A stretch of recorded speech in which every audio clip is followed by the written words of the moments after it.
कहानी शुरू होती है एक छोटे से गांव सुखपुर से। यहाँ के लोग बेहद खुश रहते थे। खेतों में हरियाली थी, तालाबों में तैरती मछलियाँ। लेकिन उसी गांव की गलियों में एक आदमी रोज घूमता था, सूखा लकड़ा। वह गरीब था, गांव में भीख मांगकर गुजारा करता था। लेकिन लोग कहते थे कि सूखा लकड़ा साधारण भिखारी नहीं है, उसके पास काले जादू की ताकत है। लेकिन उसने कभी किसी को नुकसान नहीं पहुंचाया। लेकिन उस गांव में एक अमीर आदमी भी रहता था, अमित भाई। महल जैसा घर, सोना चांदी, महंगी गाड़ियां, लेकिन दिल से बेहद घमंडी। एक दिन सूखा लकड़ा उसके दरवाजे पर पहुंचा, हाथ जोड़कर बोला, मालिक 2 दिन से भूखा हूँ, कुछ रुपए दे दो। अमित गुस्से से बोला, अरे दफा हो जा यहाँ से, मुझे तुम जैसे भिखारी पसंद नहीं। इतना कहकर उसने लकड़ी का डंडा उठाया और सूखा लकड़ा को बेरहमी से पीटने लगा। गांव वाले चुपचाप देखते रहे, किसी ने भी रोकने की हिम्मत नहीं की। सूखा लकड़ा जमीन पर तड़प तड़प कर उसी वक्त मर गया। लेकिन उस रात गांव की हवाओं में कुछ बदल गया। जैसे ही घड़ी ने 12 बजाए, सूखा लकड़ा की आत्मा वापस आई। आंखों में अंगारों की लहर तोड़ रही थी।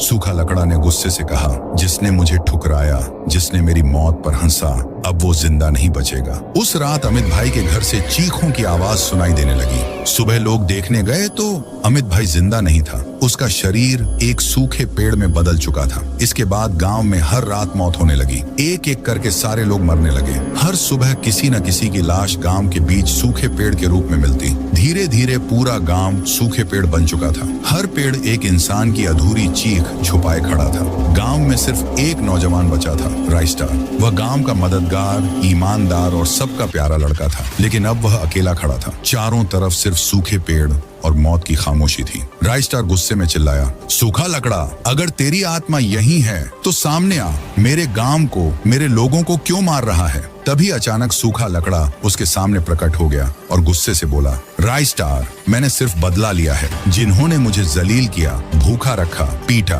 उन्हें मैंने वही सजा दी। अब तू भी इस श्राप का हिस्सा बनेगा। राइस्टार रोते हुए बोला, लेकिन सूखा लकड़ा, जिन गरीबों को तूने बेवजह मार दिया, क्या उनका भी कोई कसूर था? तेरी लड़ाई अमीरों से थी, निर्दोषों से नहीं।